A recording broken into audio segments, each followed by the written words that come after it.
In the rugged frontier lands where dust storms painted the sunset red and the wind whispered secrets through barren plains, there lived a man whose influence stretched as far as the horizon. His name was Lord Harrigan, a domineering figure whose power was forged in gold, steel, and the fear he inspired in others. Wealthy landowners bowed before him, and even the law tread cautiously in his presence. Lord Harrigan's daughter, Alara, was known throughout the frontier for her fiery spirit and unmatched bravery.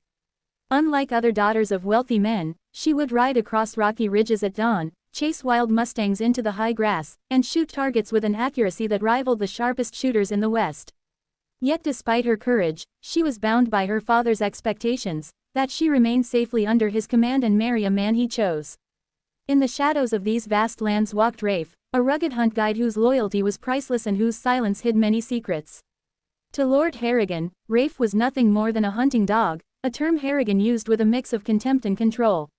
Rafe tracked game, protected the borders of the Harrigan estate, and executed orders without complaint, but he never wished to be more than a hired hand. Alara first noticed Rafe on a cold morning when frost clung to the earth like a thin silver veil. She was hunting deer near the Dead Willow Ridge, and Rafe had been tasked with guiding her route through the dangerous terrain. When a sudden roar echoed from the cliffs, signaling the presence of a mountain lion, panic struck her heart. But Rafe didn't hesitate. He placed himself between Alara and danger, firing his rifle with calm precision. That day, a bond began to grow, unspoken yet deep, forged in shared danger and mutual respect. In the evenings that followed, while the campfire crackled and sent sparks dancing into the night sky, Alara found reasons to walk toward Rafe's watch spot. They shared stories only the wind could overhear, stories of lost families, broken dreams, and the yearning for freedom beyond expectation. Rafe admired Alara's strength, and Alara felt safe in Rafe's quiet assurance, as though his presence itself could banish every fear.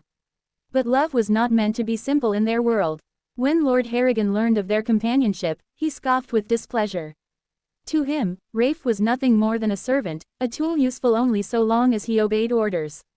The idea of Rafe standing beside Alara, much less beside her as something more, infuriated him. So Lord Harrigan gave an ultimatum. Alara must wed a noble ally of his choosing, or Rafe would be banished from the lands forever.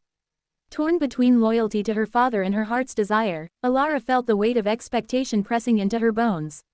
One golden afternoon, with the sun trembling on the edge of the horizon, Alara confronted her father. "No contract, no status, no title means more to me than my freedom," she declared, gaze unyielding.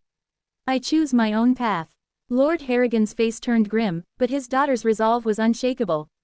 Rafe stood at the edge of the clearing, dusty boots planted firmly in the earth.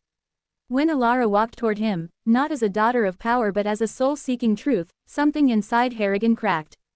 He saw not a servant, not a dog, but a man worthy of respect, and worthy of his daughter's trust.